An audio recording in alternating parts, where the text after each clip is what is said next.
Wanted to start with an overview of some funding sources and resources available to you and your student organization. So wanted to mention four here to get us started. Each of these funding sources is allocated through an application process or a request of some sort. You can request funding from these sources throughout the fiscal year. And so I wanted to start with these two initial ones. The first one being the one-time allocation fund. This is through the Student Government Association, also known as SGA. I've listed the QR code there to SGA's website regarding the one-time allocation fund and how you can apply. There is an application and then followed by a hearing. So I put the QR code there and we'll also include the link in the follow-up email as well.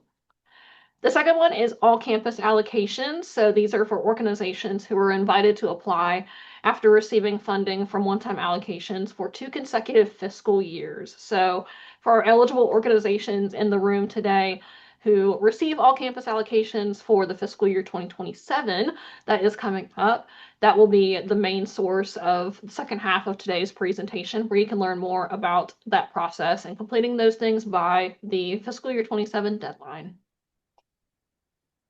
Some additional funding options include the following. RHA, also known as Residence Hall Association, has external allocation requests where you can apply for funding externally through that organization. And so again, we'll send a follow-up email with the link to the current 2025-2026 external allocation request form through RHA if you're interested in that. And then certainly on-campus fundraising is always an option for our registered student organizations. You can plan and host a fundraiser for an on-campus fundraiser and request a fundraising/collection permit through our office. So wanted to briefly go over, moving into the on-campus fundraising specifically, wanted to go through how to submit a fundraising/collection request form if you are not familiar or have not already done so for your organization. So this request for a fundraising or collection permit can be found within the main support request form. You may have seen it on the Involvement Network or have used it for maybe a different request. This is our centralized space to make requests that we can support your organization through everything from fundraising permits, primary contact change requests, listserv announcements, and so much more. So I've put the QR code here on the screen for the 2026 Student Organization Support Request Form. Note that we do update this form on a calendar year. So if you have a form link from last year, 2025, that one is no longer active.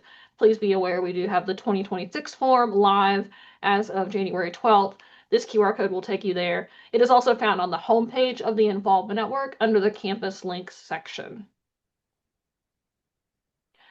So as far as the timeline for submitting a fundraising/collection permit request, we have kind of our 4 steps listed here.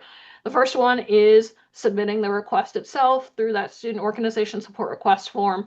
We recommend completing this 3 to 4 weeks prior because of the next 2 steps. So as soon as you know that you want to host the fundraiser, ideally at least 3 to 4 weeks prior, you'll submit it. And then the next step is within 5 business days of you submitting that request, our team will process your permit request, whether it is approved, and that permit is sent to you via email by 7 or 8 o'clock each evening, or if it's denied, we'll provide feedback with why the request was denied. So that is processed within 5 business days of you submitting a request. And then at least 5 business days prior to the fundraiser, if you do have that approved permit from our office, Campus Reservations, Events and Technical Services, also known as CRETS, is the place where you will actually go and reserve that space. If you try to reserve a space for a fundraiser before receiving an approved permit through our office, it will likely be denied and they will send you to us to get the permit first before you can reserve that space. So that is why we ask for about 3 to 4 weeks prior to give our team plus the CRETS team ample time to be able to process your request in a timely manner.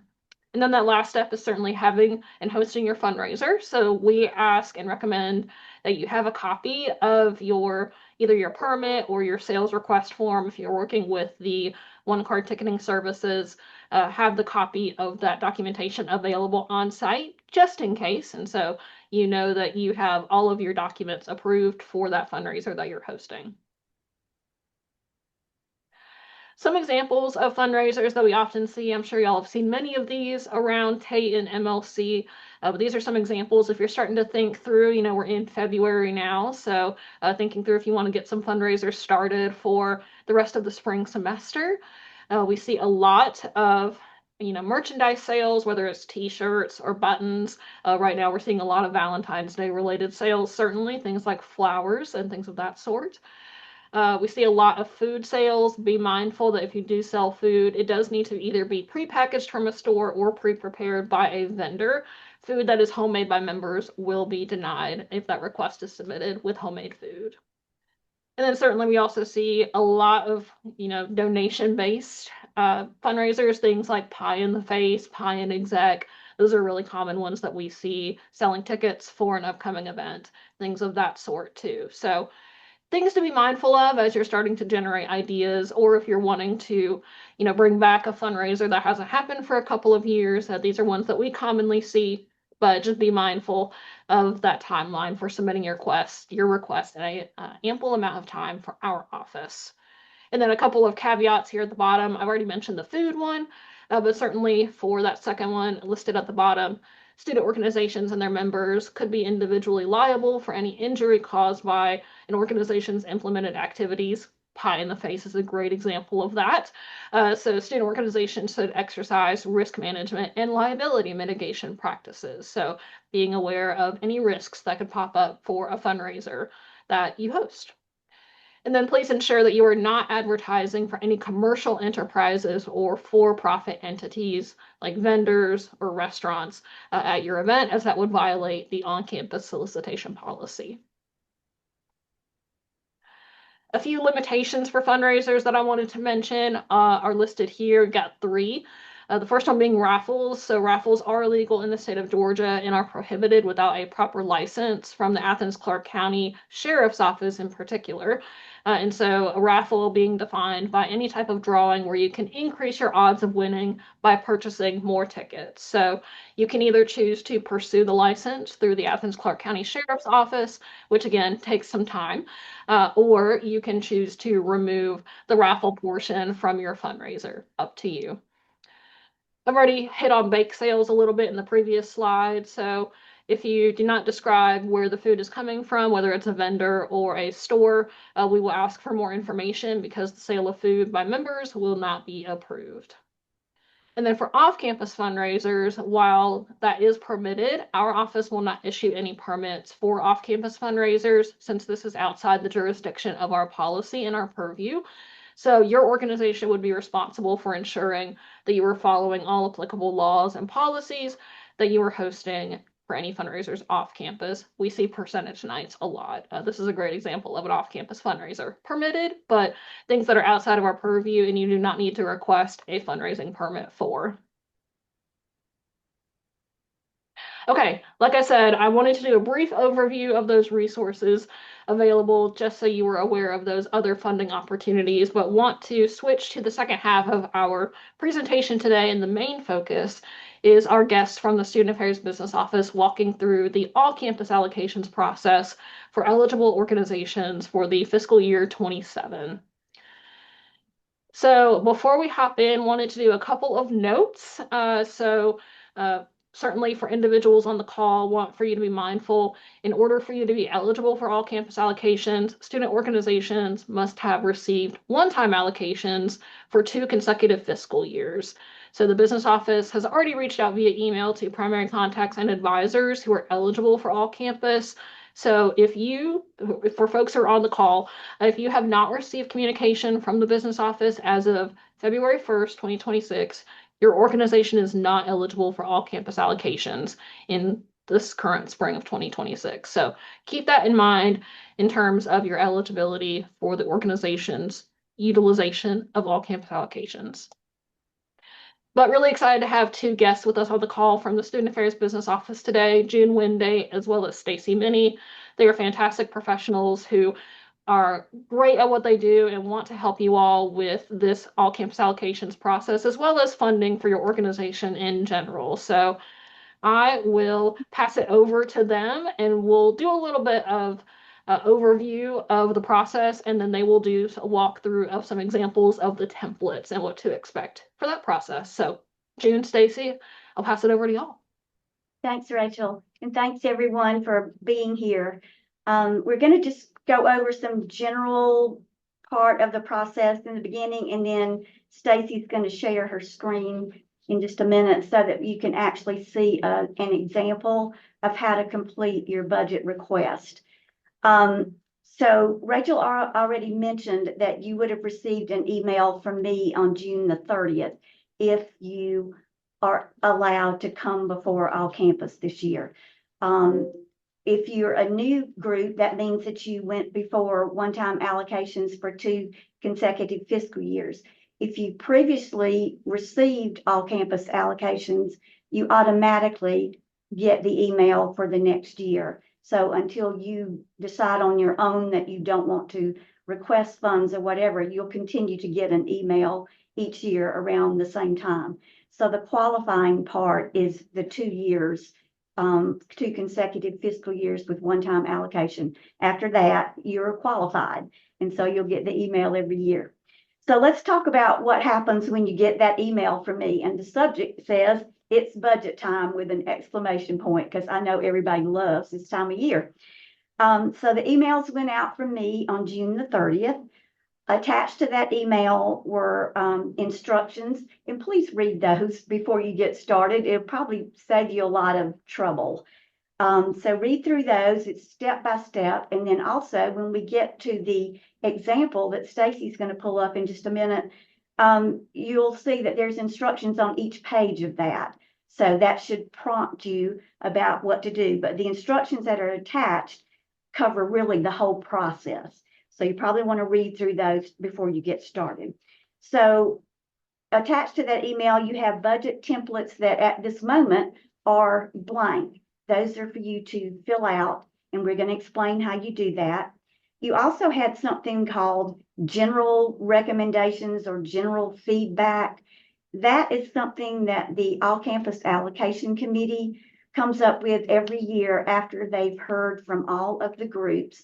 They have recommendations about maybe things you could do differently, something that might work better, or whatever it might be. So you get specific recommendations that are for your organization, and you also get the general feedback. They have sometimes recommendations that would apply to any groups that are making presentations. So you want to be sure you look through all of those, because particularly if you were given a specific recommendation, the committee will probably ask you during your presentation how you followed up on what the suggestions were. So I'd be sure to look at that part. Also, I attached, just for your reference, what was submitted by your organization last year, because sometimes there's no communication from previous officers who may have done this last year for your organization. And so you look at those templates and you're like, I don't have a clue. I don't know what they were planning to do or whatever. So I attached what your organization submitted last year. Now, that doesn't mean that everything went according to plan. That's what a budget template is. It's a plan for the year. So maybe everything didn't go according to plan, but you can look at the FY26 attachment that's on there, and you can see what they plan to do. And hopefully you've been able to do a lot of those things. So that will be your response about what's happened so far this year, because that's going to be something that's asked of you in addition to asking what you would like to have for FY27. So we'll show you all about that when we get to the template. But for now, just know that you'll need to consider the FY26 year we're currently working in, and also what you will need for an annual budget for FY27. So another thing that you should do as part of your pre-work is determine responsibilities. Who's going to do this? Don't just assume your president, your treasurer, whoever is taking care of all this, your advisor, whoever. Get in touch with people and make sure you understand who can do this. Your advisor can certainly help you, but the student org leaders are normally the people who come and make the presentations. So the person who works on the worksheets and submits that part to us in the beginning, that's part one. Then that same person that's familiar with this should be the person that comes for part two, which is your verbal presentation when you actually have a hearing before the committee, and that's going to occur in March. And in your email, you are already given a date and a time to come to the Tate Center to do that part two, which is your presentation. So don't have one person complete worksheets and then all of a sudden another person comes to talk about it to the committee, because that's really not fair. It's not fair for your organization, because someone will try to be speaking about something that they may not really have a lot of awareness about where the numbers came from. So try to make sure up front you've got plenty of time to decide right now who can do this, who would be able to come in March for the presentation. So try to organize whoever is going to do this and select the right person so it'll be a smooth flow, and the person that comes to present will be adequately armed so they'll have the facts and the figures.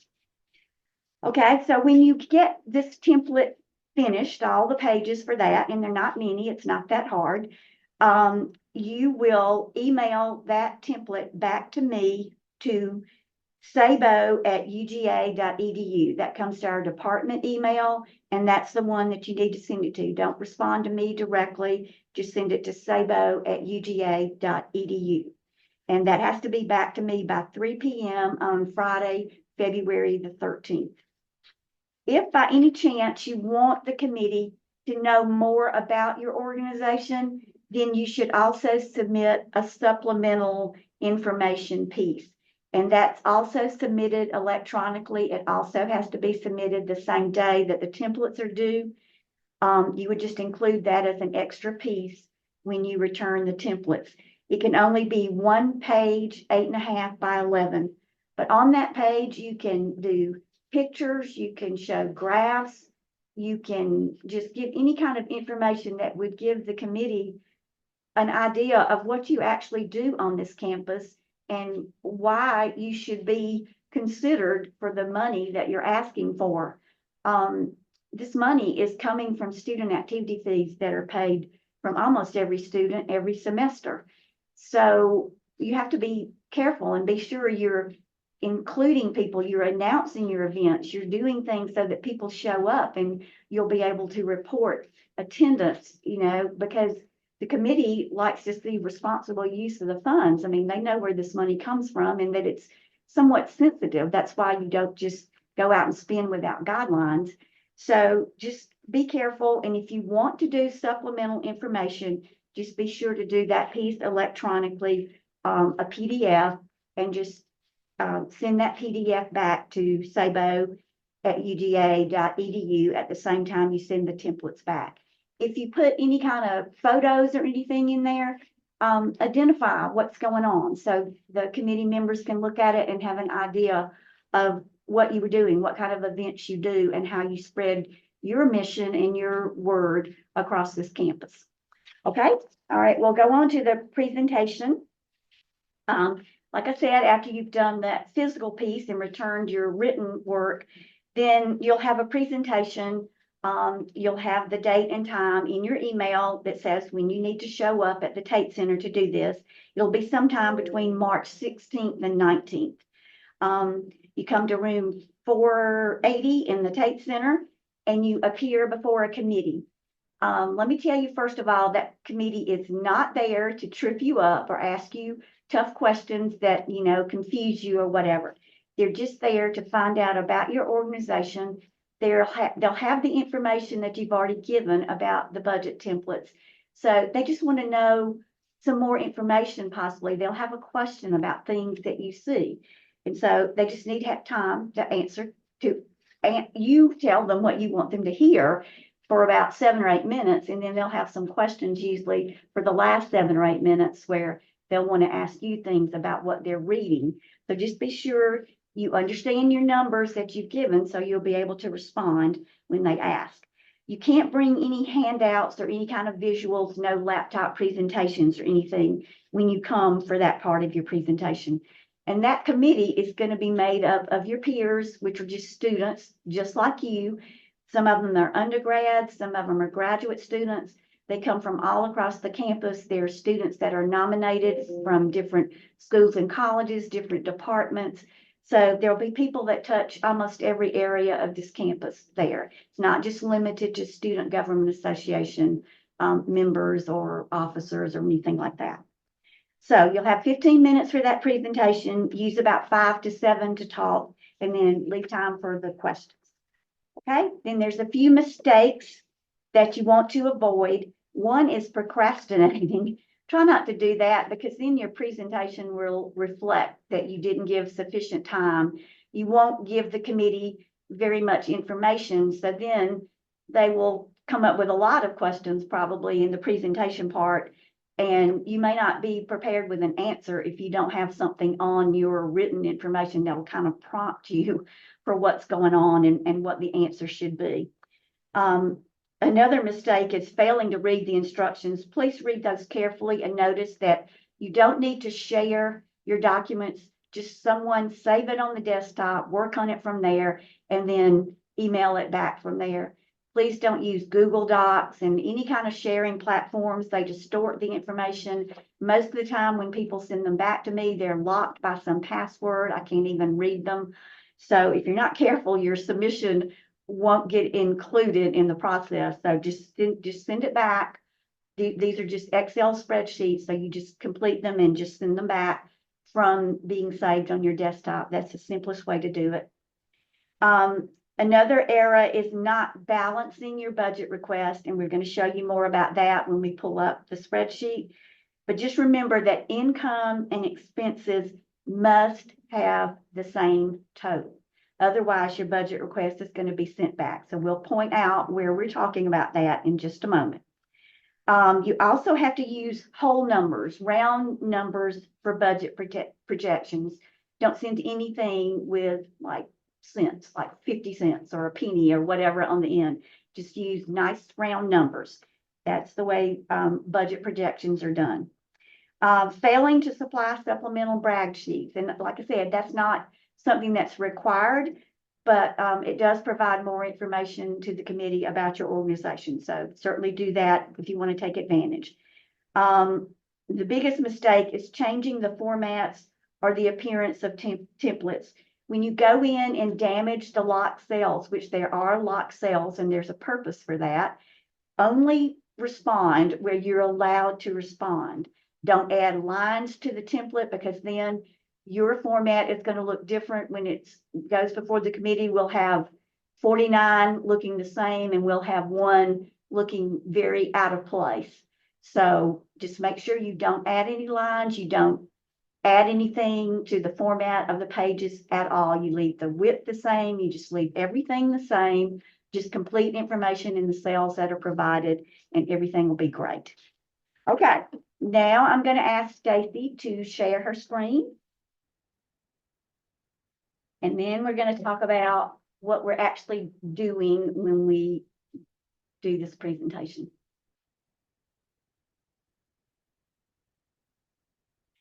Okay, so when you open your templates, the first thing you notice is at the bottom, there are tabs that need to be completed. It's going to open up to the overview page, and we're going to talk about that first anyway. Also note, while we're looking at it, there are notes over to the right side of the page, and there's going to be notes on each page that will clearly explain what time frame we're asking about, some suggestions about what to do there. So just be cognizant of notes. If you don't want to refer back to the big page of instructions, you can see some notes here that should help you. So the first thing you're asked for is the mission statement.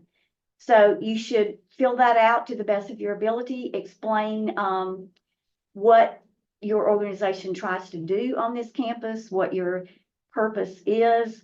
And then down below that, you put 2 goals, which will explain how you're going to achieve that mission. And hopefully you can refer to part of this request. If you're asking for more money because you're going to have a large new event or something, then that would be part of your goal to achieve your mission. You're doing something new. You want to capture more interest from students across campus or whatever. So just try to relate your goals to something in how you're requesting the money, which all relates back to your mission statement, how these things are helping you with your mission on campus. So you'll do mission and goals, and then there's just a few kind of brief questions to answer, like number of active members. Do you collect membership dues? And if so, how much? And then sources of generated income. You do not have to generate money. You never have to do that. So if you don't expect to generate money, if you don't do fundraisers, if you don't collect dues, if you don't collect donations, you don't expect to do any of that, then don't worry about that. Just don't put anything there. You can put NA on that line if you want to.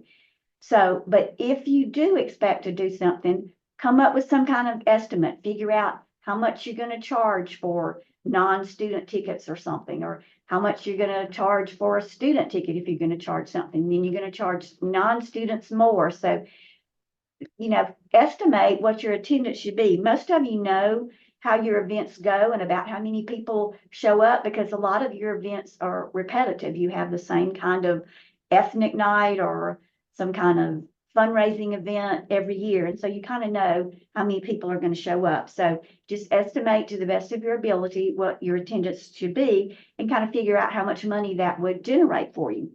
So put a number there put an answer there for generated income if you think you're going to have some. Otherwise, just put not applicable. Okay, when you get down to question D, do not try to type there. Instead, you're going to go down to the tab at the bottom where you see the FY26 activity expense, and you're going to click there. And when you go there, you're answering the questions about what has happened this current fiscal year since July 1 of 2025 through December 31st of 2025. And then you're going to be basically forecasting what's going to happen January 1st, 2026 through the first part of June 2026. The fiscal year is going to be over June 30th, and all the students are going to be gone in May. So your event should be over well before that happens. But you will fill this out and you'll see that you're going to put an attendance number. And I want you to keep in mind when you put the attendance number there that the committee has access to the involvement network figures. So don't just put some explosive amount of attendance if you can't really back that up. So hopefully you'll have good numbers for how many people attended your event, and you put those numbers there and you put the overall cost of the event. So for those things that happened from July 1 to December 31st, you already know how much it cost. You can put the exact numbers there and the exact number of people that came. Only for the things that you're doing in this second semester that haven't happened yet, that's where you need to estimate what your attendance will be and what your overall cost will be. Well, you should be well into the planning stage by now if it's happening this semester, so you should have a pretty good idea of what to put there. And then those numbers are going to come up with the cost per head. You don't have to put anything there. That's going to calculate for you. So when you get those filled out, if you go down to the bottom of the page, you'll see that it's totaled the attendance for you. And this example for the face painting club has 1,390 people attended their events. So now if you go back to the overview, you'll see that number right there where it's asking for total attendance in FY26. So that's how that number gets there. Don't try to type it in. Just complete your information on the activity expense, and then that number will transfer over there. You'll also see there's one more tab about FY26, and it's for general expenses. A lot of groups don't even have general expenses. But if you do, if you, for some reason, you're connected with a department maybe, and they allow you to use a copier, but you have to go out and purchase paper like once or twice a year to share in the copier expense. So that would be a general expense. It's not related to any one activity. It's just a general something that you could use any time of year. If you do student travel, you'll notice here we put an example about attending a conference in Orlando. So If you do student travel, it goes as a general expense. If you don't have general expense, just feel free to leave that part blank. So now let's go back to the overview page. And for now, for just a minute, we're going to skip the income and expenses, and we're going to go down to the bottom where it says previous student activity fee allocation. That is just historical information for the committee. Those cells are locked, so don't try to type anything in there. It's been completed for everybody. Like I said, it's just information for the committee. If you are a first time going before the committee, then you won't have information there because you didn't previously get a student activity fee allocation.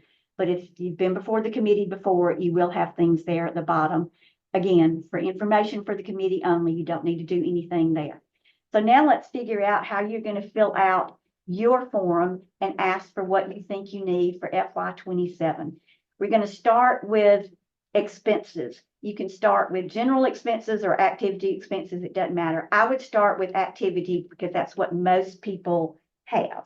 So let's just click on the activity expense tab for FY27. So the first thing to keep in mind, and you'll see on your note over there, you are going to be asking for money from July 1, 2026 through June 30, 2027. You're asking for your entire year annual budget.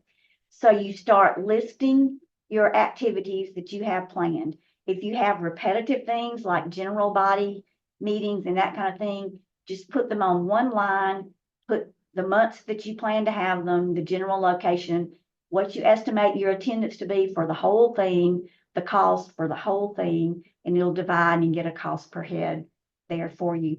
Don't use the line for each one if it's something repetitive, just total that together. You'll also notice as things are listed, you put them in chronological order to the best of your ability. And then you put yourself basically some notes. They're for the committee, but they'll be for you as well.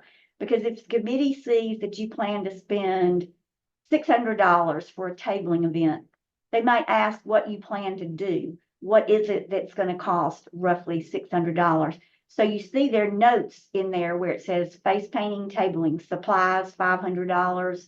And we just kind of listed what those supplies would be. And then advertising, $100. So this is where the person who's presenting should have some little cheat notes like this to help them also.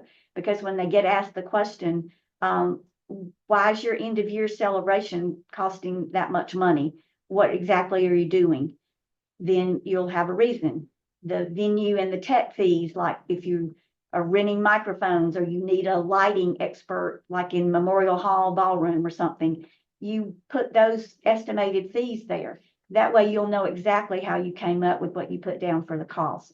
So just remember to break it out to the best of your ability. You can abbreviate because really it's for you. If they have a question to ask and if you abbreviate speakers and put SPK, then just so you know that speakers, you can tell the committee, this is for speakers. So don't worry too much about putting every word and being all punctual and all that kind of stuff. You don't have to worry about that. Just put information that'll kind of be a prompt for somebody.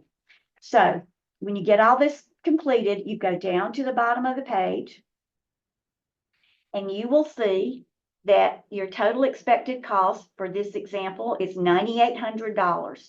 So you go back to the overview page and that amount has transferred right to the line where it says activity expenses, $9,800. So just take a quick look at it. If you think, oh yeah, that's enough money. That's about what we normally spend for all of the events we have during the year. So that's fine. Then if you think that's fine, then go ahead and do the same thing for general expenses. You go down and click on FY27 general expenses and you put something there. Again, that can be things like just general promotional items that aren't related to one specific event or activity. It can be like copy paper, office supplies that you use during the year, not related to any specific event. If it is related to an event or an activity though, please be sure to put it on the activity tab. So you go down to the bottom of the general expense and you'll see the same thing happen. This one would be $1,200. You go back to your overview and there's the amount. And so that totals for you to $11,000. So you look at that number And if you're good with it, if you think that is great, that's perfect for us to operate for the year, $11,000 is a good number.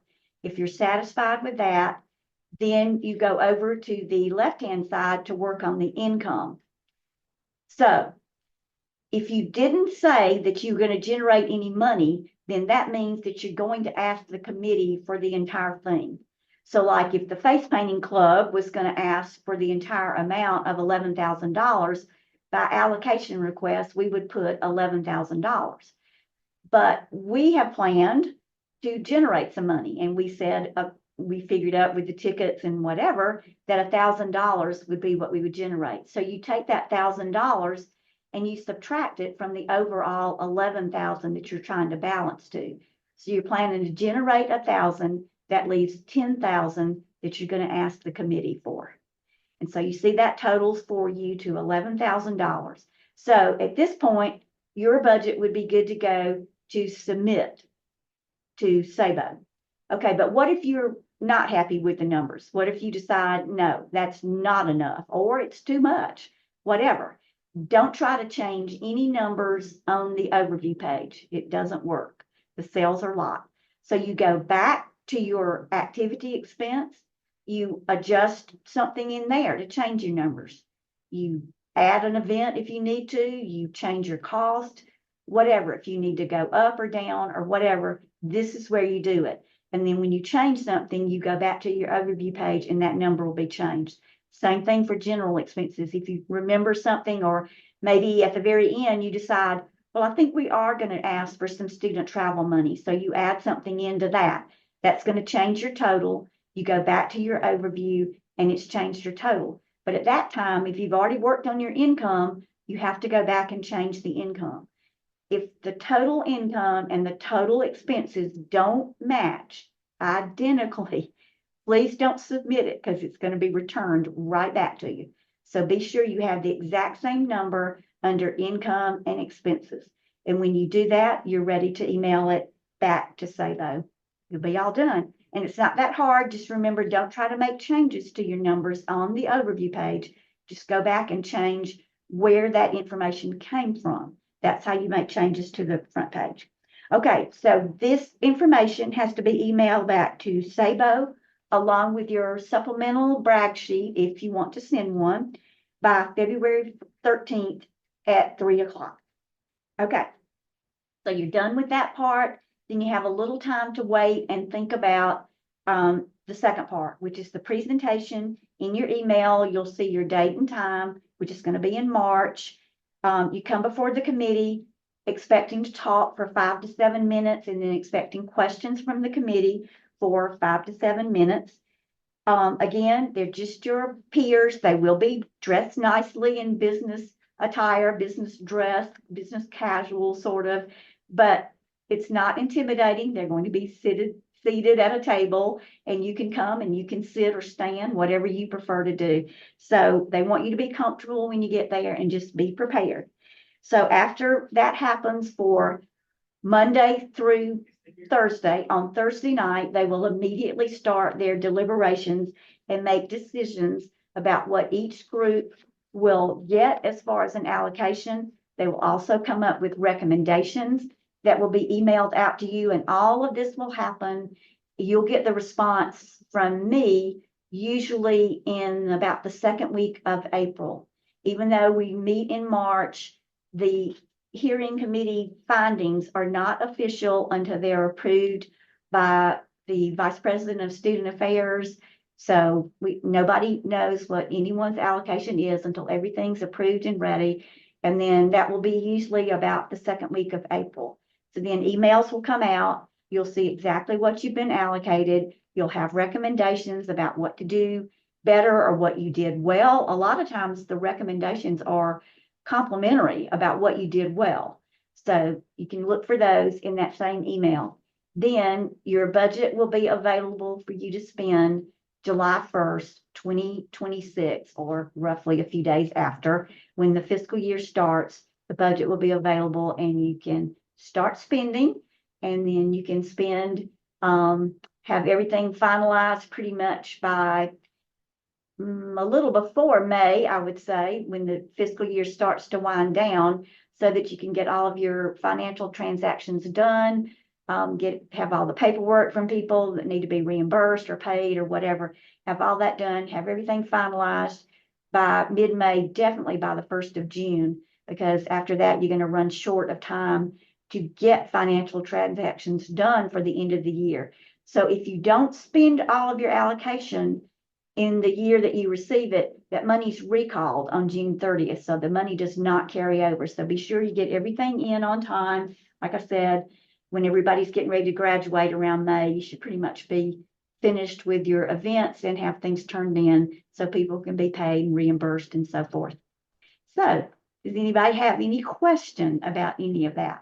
Sounds like a lot, but when you start doing it, it's not going to be that hard. There are not that many tabs, and you should have enough information about what your organization does. It should be fairly simple. Okay, if anybody comes up with a question and needs us at any time, then you can feel free to email us at Sabo, or you can email me directly if you want to. I'm jwind@uga.edu. Awesome. So thanks so much for listening. And when you get started, if you do run into a problem, have a question, feel free to contact us. Awesome. June, Stacy, thank you so much for being here. Really appreciate your time this afternoon and us being able to go through the process in depth. Certainly wanted to provide our contact information for both ELS and SABO. So for ELS, our phone number 706-542-6396. Our email address, ugaels@uga.edu, and we're located on the first floor of the Tate Student Center. For Sabo, their email address, as June mentioned, sabo@uga.edu. Their website, sabo.uga.edu. And they are located, I needed to update this. This is incorrect since y'all moved up You're to in the third floor. 352 now. Yes, 352 in the Dean of Students Suite. yes. So 352 Dean Student Suite, right next to the info desk on the third floor. So that is where the Student Affairs Business Office is located.